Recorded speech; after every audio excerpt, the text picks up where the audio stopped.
എൻ്റെ ചെറുപ്പകാലത്ത് ഈ പാടത്തിനെ ആശ്രയിച്ചായിരുന്നു പ്രധാനമായിട്ടും ഇവിടുത്തെ ഗ്രാമീണർ ജീവിച്ചിരുന്നത്. ഇവിടുത്തെ കളപറിയും കന്നുപൂട്ടും കോളുവറ്റിക്കലും കൊയ്ത്തും മെതിയും ഇതൊക്കെ തന്നെയായിരുന്നു ഇവിടുത്തെ ആൾക്കാരെ സംബന്ധിച്ചിടത്തോളം അവരുടെ ജീവിതമാർഗം. ആ കാലത്താണ് എൻ്റെ സ്കൂൾ വിദ്യാഭ്യാസമൊക്കെ പ്രധാനമായിട്ട് നടക്കുന്നത്. അതുകൊണ്ട് തന്നെ സഹപാഠികളിൽ ഏറെ പേരും ഉയർന്ന വിദ്യാഭ്യാസം നേടാനോ വലിയ തോതിലുള്ള ജീവിതം അവർക്ക് കെട്ടിപ്പടുക്കാനോ സാധിച്ചിട്ടുള്ള ആൾക്കാർ ആരും കൂട്ടുകാരായിട്ടുണ്ടായിരുന്നില്ല.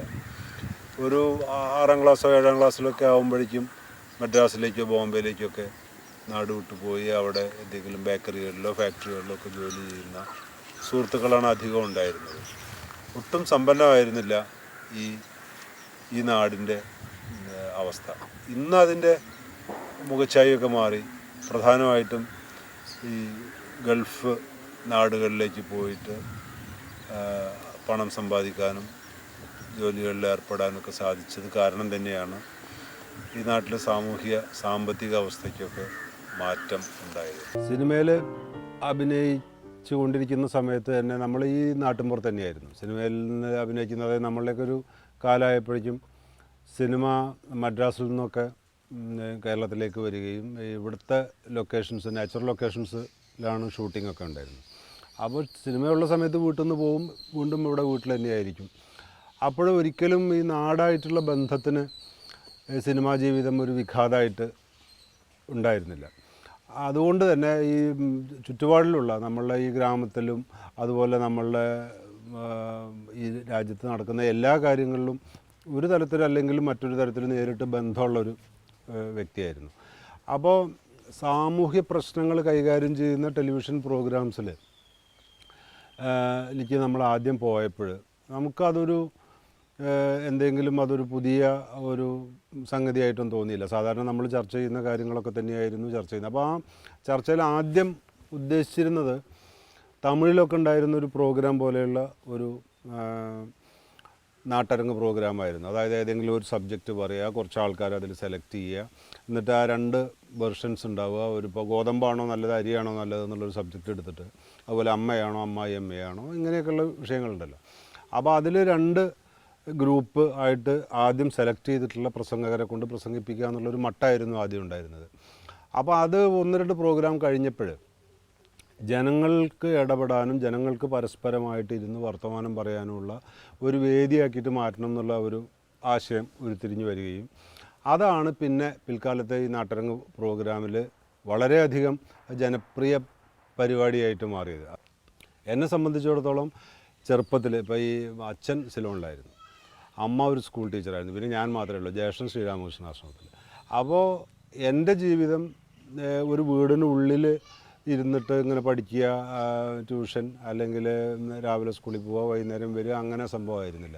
മിക്കവാറും സ്കൂളിന് പുറത്ത് തന്നെയായിരുന്നു നമ്മൾ ജീവിച്ചതും നമ്മൾ പഠിച്ചതും. അങ്ങനെയുള്ള ഒരു ജീവിതം ജീവിച്ച കാരണം പലതരത്തിലുള്ള മനുഷ്യരെ ആയിട്ടുള്ള ഇടപെടൽ. അപ്പോൾ അതായത് ചെറുപ്പത്തിലൊക്കെ എൻ്റെ ഒരു ആഗ്രഹം വലിയൊരു റൗഡി ആവണമെന്നായിരുന്നു. അടിപിടി ഒക്കെ നടത്തുന്ന ആൾക്കാർ നമ്മുടെ ഗ്രാമത്തിലൊക്കെ ഉണ്ടായിരുന്നു, വളരെ പേരുള്ള ആൾക്കാർ. അപ്പോൾ എൻ്റെ ചെറുപ്പത്തിലൊക്കെ അങ്ങനെയുള്ള ആൾക്കാരെ പറ്റിയിട്ട് വീട്ടിലൊക്കെ പറയും, മറ്റാൾ അവിടെ അടി ഉണ്ടാക്കി, ഇയാൾ ഇത്രയും ആൾക്കാരെ അടിച്ചിട്ടുണ്ട്. അപ്പോൾ എൻ്റെ ഒരു ഹീറോ വർഷിപ്പ് അങ്ങനെയുള്ള ആൾക്കാരായിരുന്നു. അപ്പോൾ ഞാൻ കുറേ കാലം അവരുടെ കൂട്ടത്തിൽ നടന്നിട്ട് അപ്പോൾ വാസ്തവത്തിൽ എൻ്റെ വീടുകളിലൊക്കെ വലിയ ഒരു ചർച്ചാ വിഷയമായിരുന്നു. അതായത് ഞാൻ എന്താ പറയുക, നാട്ടിലെ ഒരു ക്രിമിനലായിട്ട് മാറാനുള്ള ഒരു പരിപാടിയാണ്.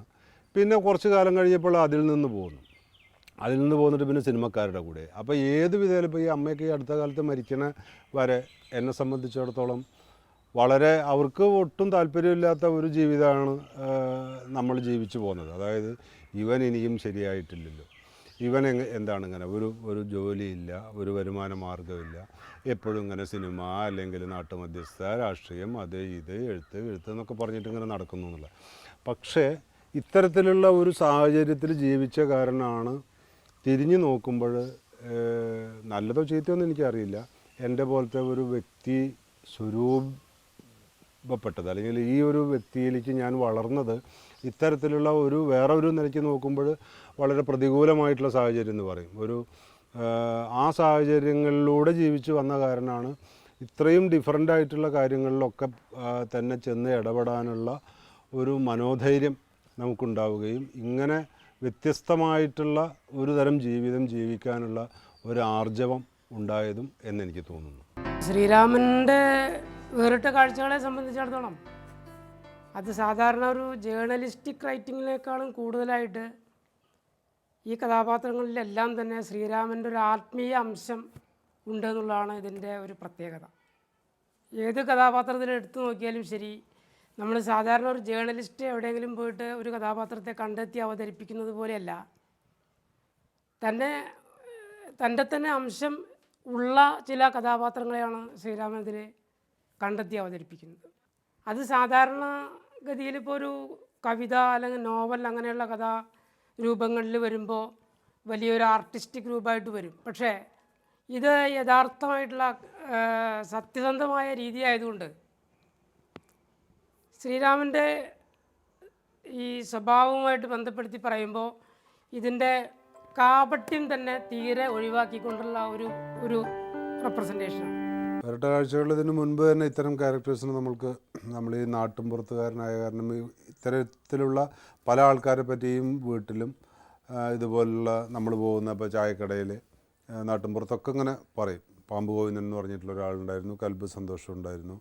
എൻ്റെ സുഹൃത്തായിട്ടുള്ള മോമൂട്ടിയൊക്കെ ഇത്തരം നിരവധി ആൾക്കാരെ പറ്റിയിട്ടുള്ള കഥകൾ അറിയാവുന്ന ആൾക്കാരാണ്.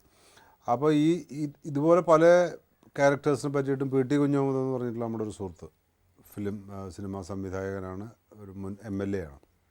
കുഞ്ഞഹമ്മദും പറയാറുണ്ട്, ആദ്യത്തെ കുറച്ച് എപ്പിസോഡുകളിലൊക്കെ നമ്മൾക്ക് വേണമെങ്കിൽ ഈ ആൾക്കാർ ചെയ്യുമ്പോൾ എൻ്റെ ഉള്ളിൽ കുറച്ചൊരു പരിഹാസം കലർന്ന ഒരു സമീപനം ഉണ്ടായിരുന്നോ എന്ന് ഇപ്പോൾ തിരിഞ്ഞു നോക്കുമ്പോൾ എനിക്ക് തോന്നുന്നുണ്ട്.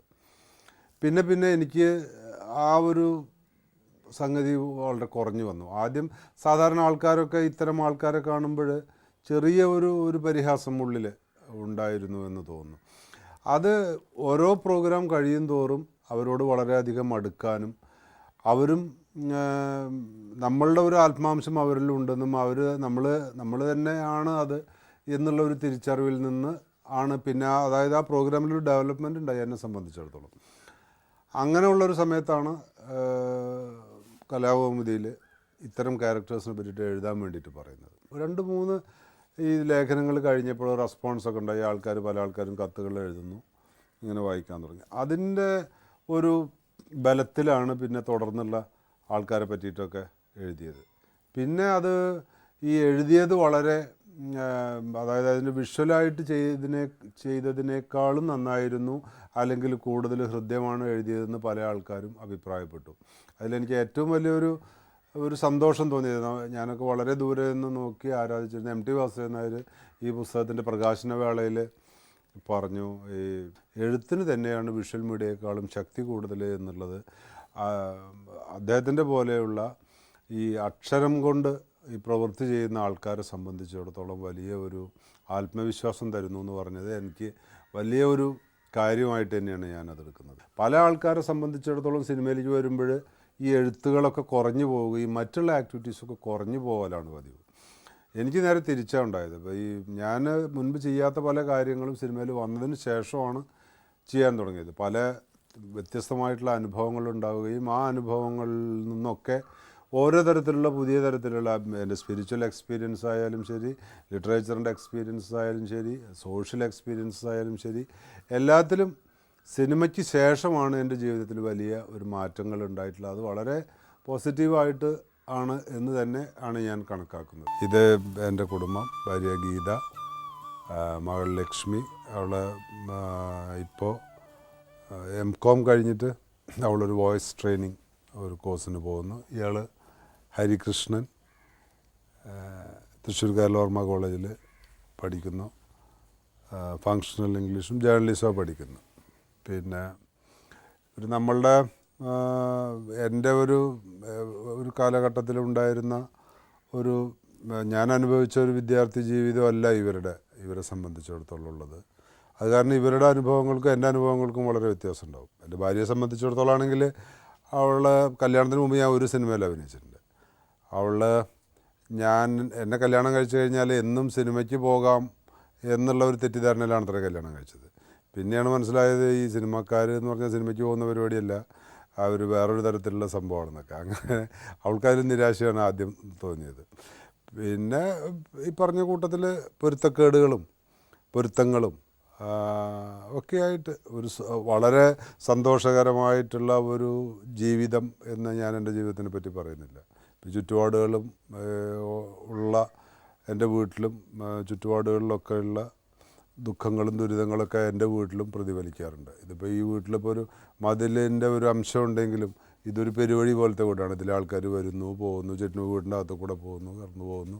അപ്പോൾ ഈ എൻ്റെ പരിസരത്തുള്ള എൻ്റെ ചുറ്റിലുള്ള എൻ്റെ ലോകത്തിലുള്ള എല്ലാ ദുഃഖങ്ങളും ദുരിതങ്ങളൊക്കെ എൻ്റെ ജീവിതത്തിലും എൻ്റെ കുടുംബത്തിലും ഒക്കെ പ്രതിഫലിക്കുന്നുണ്ട്.